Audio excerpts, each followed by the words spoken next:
Greetings and hello everyone.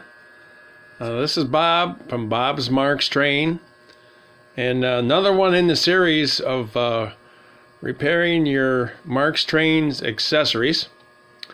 Today we're going to talk about, it's actually a story if you will, and the name of the story is The Tale of Two Marks Beacons and the $10 Light Bulb. So what I'd like to show you is the first beacon. This one there that says Marshall on it. And these are vintage 1950s again. This is the other beacon. And as you can see, it's a nice little toy. Supposed to swivel around, and when you have the lights off, they're pretty neat. So with that, we'll shut the movie off here, and we'll go to the workbench, show you how I fixed it. Okay, here we are over at the bench, and continuing on the story about the tale of the two Marks beacons and the $10 light bulb. These, of course, are the two beacons that I took off from the train set. The one on the left, that was the original beacon that I had as a kid. And once again, these are vintage, around 1950. I started this tale around early 1990s, finding and trying to fix this beacon on the left. And mind you, this is before eBay and Amazon came about. I did look it up on the internet. eBay was invented in 1995. Amazon was just a year prior, 1994. And I'll explain why I'm telling about eBay and Amazon in a minute. So let's look at this left beacon. We'll pull this one out of the way. This is the condition it was when I first saw it back in early 1990s.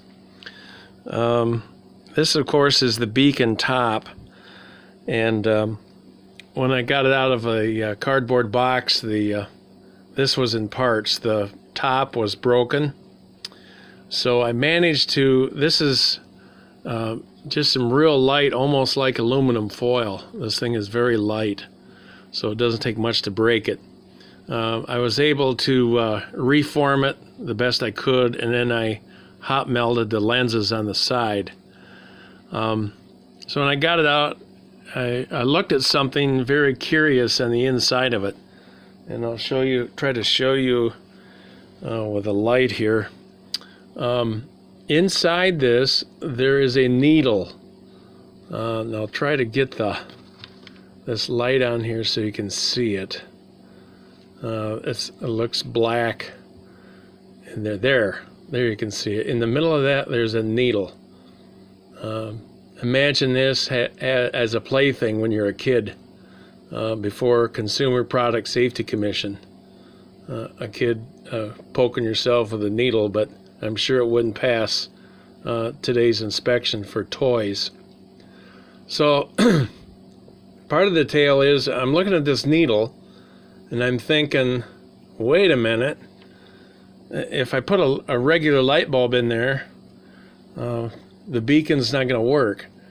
And so the memory got the best of me, and I'm thinking, what kind of a bulb could I put in there so this beacon will work? And then the memory struck me, the end of the light bulb has to have a dent in it. And I'm thinking, wait a minute, where in the world can you find a little light bulb that goes in there with a dent in the top? Well, absolutely nowhere. I must have looked for quite a few years before the event of eBay and Amazon, going to hobby shops and train shows and asking everybody in the world, do you have a little light bulb it has a dent in the top. They're looking at me like I'm nuts. So this actually went on for years, unable to find a light bulb to fix the beacon. So this went on for quite a few years, and eBay came about. And I went on eBay and still couldn't find it. Basically unavailable. So I almost threw the toy away, and one day, a few years later, I did find a beacon on eBay that was complete. But the thing was, they wanted $10 for the beacon. Back a few years ago, these beacons were worth maybe $1 or $2. This one cost $10. So I thought about it a few days. I went to a hobby shop, and I knew the fella. And I told him about this adventure. And he said, yeah, you're paying for the bulb. The beacon, you can get those any place, but to try to find a bulb with a dent in the top is pretty hard. So I'm going to show you this bulb. So what I ended up doing is buying a second beacon. So now I had two beacons. This is the bulb, and as you can see there, it does have a dent in the top. So present day, you can buy these on the internet through eBay and through various railroad catalogs. Not too hard to find now. So that's the principle of it. You just put the light bulb in there, and then let's get it screwed in here. And then this thing with a needle on top, I'll carefully put it on there. There you go. Balances on the top.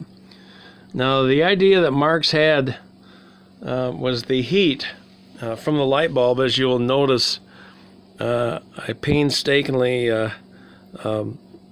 redid the fins. It took me quite a while bending the fins just right.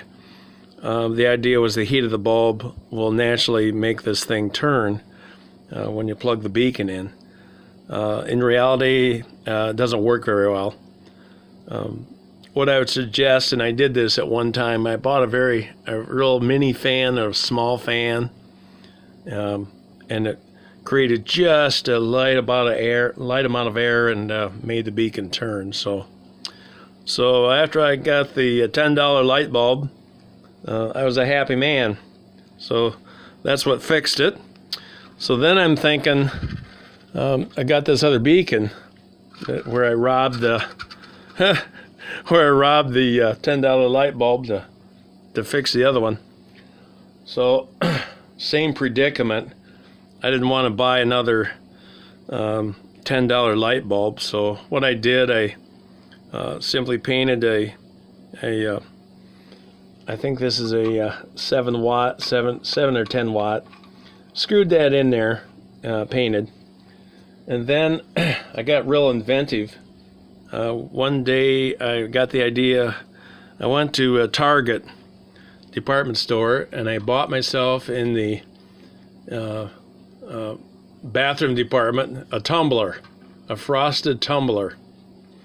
Took a quarter inch drill, drilled a hole in the top to dissipate the heat, and then I simply took a Dremel tool and I cut a couple of slots in the side so it fits into the ladder, and then this thing fit perfect.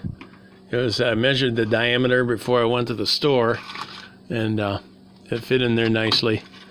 And then when I plug it in with a little imagination, it looks like and I had some lettering. I put some lettering on the top, and made it so it was nice. So there you go.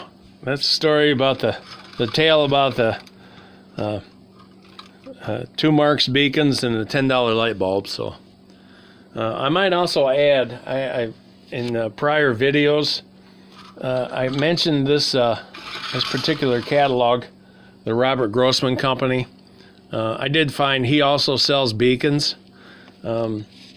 This one here, in this page, there's a little black and white picture of it, and I did look it up on price of it in case you have to buy a new one. These are 2015 prices.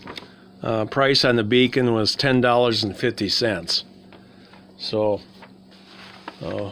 another interesting